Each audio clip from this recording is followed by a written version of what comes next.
What's good, guys? We're back at it again with another video. As you can see from the title, today we're going to be talking about important advice before AAU starts. We all know how important AAU is outside of high school basketball because it gives you an opportunity to play in front of college coaches, it gives you an opportunity to develop your game, to work on your game even more, and it gives you opportunities to travel the country, see outside of your region. But we all know the real reason why everyone is playing AAU, the main purpose for it, to play in front of college coaches when they're all around you, when they're all on the baseline, so that they can evaluate you and decide whether or not they want you to come into their program. But because I have some experience with this AAU thing, I've done it, I've been there. I was there when I literally didn't know anything. I didn't know what team I was gonna play on. I didn't know what was gonna happen when I walked inside that first gym and I seen 7, 8 courts at once for the first time. I just wanna give you guys some advice to guide you a little bit. Let's jump right into it. Keep in mind in this video, I'm gonna be talking about different aspects of AAU basketball, so make sure you're paying attention, starting from when you're trying to pick a team to when you're actually on the court. So what is actually one of the first questions you need to ask yourself when you're thinking about, okay, do I want to play AAU? What program do I want to play for? What am I going to do for this summer? And the question that I want you to ask yourself is, am I good enough at this very moment that if I play on a certain AAU team, on a certain circuit, platform, wherever you want to call it, if I play in front of college coaches at this very moment, am I good enough to get a scholarship offer? There could be different answers to that question. Your answer could be, okay, I think I'm good enough, but I want to play on the AAU team in front of college coaches to really test and see if I really am. Your answer could be, I know for a fact I'm good enough. All I need to do is get in front of the right people, and I'm 100% certain that I'm going to get an offer. Your answer could be, I'm probably not good enough at this very moment to get a scholarship offer. I want to play in front of coaches, for the experience, but right now at this very moment, I'm probably not good enough. Or you could just be a player who understands that, it's not for me right now. If I were to go play on an AAU circuit or anything like that, it probably wouldn't be the most beneficial for me right now at this very moment. And the reason why I'm telling you guys to ask yourself those questions is because those answers are extremely important when it comes to actually picking an AAU team. There are a lot of parents and players who just jump into AAU situations, and then all of a sudden you're just jumping throughout teams throughout the whole summer. Then all of a sudden it's June or July and you're on your 5th team and you have one tournament left and you've wasted an entire summer. So you need to make sure you make the right decision early so you're not wasting time. Let's just say you're that player who you think that all you need is to play in front of the right coaches and you will get yourself a scholarship offer. What you don't want to happen is you join a high-level team with high-level players, and then all of a sudden there are no minutes for you. You're not really even stepping on the court, so you're not playing in front of coaches, and you're not getting better, then all of a sudden you really don't know what you're going to do because you wasted an entire summer sitting on the bench when what you really needed was playing time. Or what you don't want to happen is, let's just say you're that player who you know for a fact that you're probably not a college basketball player right now, that if you step in front of coaches, they're probably not going to give you that offer, but you decided to play AAU anyway when you should have spent the entire summer working on your game, staying in the gym. I understand that getting in-game reps is extremely important, but at the same time, it doesn't make sense to get out there and be playing all these games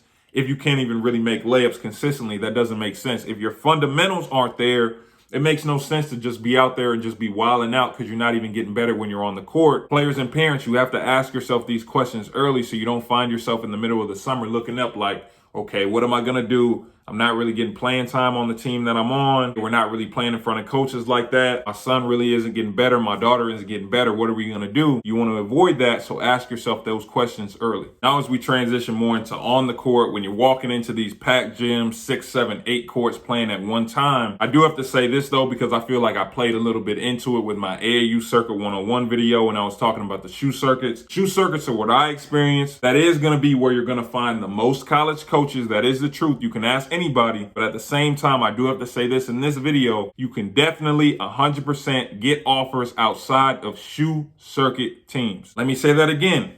You can definitively, as in it is extremely possible, and it has happened so many times before, to get offers from non-shoe circuit teams. In fact, I think there was just a stat put out by the circuit. It was saying out of the recent NBA All-Stars, the second highest percentage of them came from independent AAU teams, non-shoe circuit teams. I do want to say that because I get a lot of DMs, messages about, oh, how do I get on a shoe circuit? How do I do this? I really want to play EYBL, 3SSB, like there's no other option.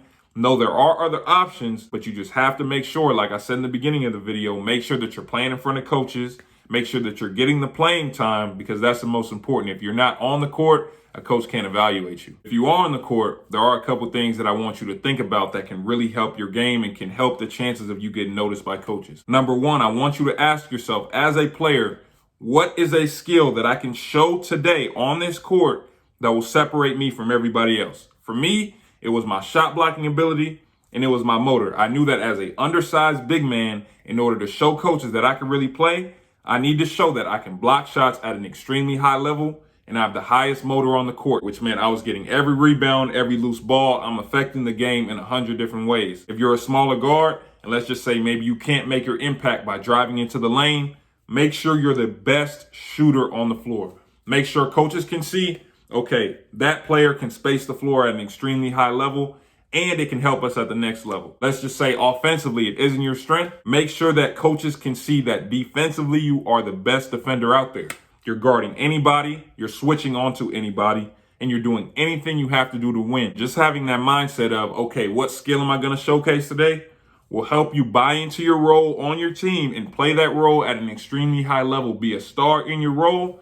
And coaches notice that. Coaches notice players who play the right way first. I was literally just watching Elijah Arenas recently. We're coming with his breakdown soon. And I watched one of his teammates get the ball in the high post in a short roll type of situation. And instead of trying to drive to the paint and force up a shot, he made the extra pass to the corner. And then a couple possessions later, with a defender running at him, pump fake, great footwork, sidestep, knock down the three. Instantly, I'm looking at that kid like, who is this? He's playing the game the right way. It's the same thing with coaches. I'm telling you, when they sit down, the first thing they're going to see is the players who play the right way. The other type of player they notice first is the selfish player. The player that thinks, oh, if I just come out here and get all these shots up and drop 30, it's an instant offer. The player that thinks that AAU is all about buckets and nothing else and just extremely selfish out there on the court. They notice that player too. But with that player, instantly they're cutting him off their list because, oh, he's selfish. If we bring him into our program, he's just going to want to take all the shots. He's not going to be coachable, and we can't have him in our program. We don't want him. This is why I'm telling you guys, playing the right way, even in AAU, I know everyone is out there trying to have fun and really showcase what they can do, but playing the right way, coaches notice, and it'll help you with your chances of getting an offer. One of the last things I want to leave you guys with is to take advantage of every opportunity you have to play. Because one thing I know that's going to happen is you're going to be in a tournament. You're going to get 2 or 3 games in. You're going to lose maybe 2 out of those 3 games. Then you're going to find yourself at 7 or 8 a.m. in an aux gym somewhere, and you're going to be extremely tired and you're not going to feel like playing. But those are the games you need to get up for. Those are the games you need to play. Those are the games you need to try your hardest at because you never know who's watching. I think I've said it on the channel a couple times before. You know how they found Ja Morant? A coach literally wanted to get a bag of chips, poked his head into a gym, and saw Ja playing. And that's how Ja Morant was discovered, NBA All-Star. So you never know who's watching. Like I said, I don't care if it's a 7 a.m. game, 8 a.m. game in an aux gym in the middle of nowhere. You need to be ready to show up and perform because you never know who could be in the gym that day. It might not even be a coach. It might just be a tournament director or program director who sees you play, calls somebody up and says, hey, I just saw this player play at like 7 a.m. in an aux gym somewhere, but I think he's a player you need to check out. And then all of a sudden you're on coach's radars. You never know. Make sure you're giving 100% every time you step out there on the court. And I almost forgot this one last thing. Make sure you're having fun out there. AAU is one of the best times in a basketball player's life. You got NBA All-Stars, NBA Hall of Famers that are retired that still talk about their AAU experiences. I know I miss it. I know a lot of my old teammates miss it. Take advantage of being able to play AAU right now and have fun. Have fun. Like, share, subscribe, turn on post notifications. I appreciate you guys watching. Remember, if you want any evaluations or breakdowns, get posted on the channel. Hit my website, btibasketball.com in the description. Also, if you need any advice from me, if you have any questions, hit my link for Noodle in the description. I appreciate you guys watching. I'll see you guys next time with the next video.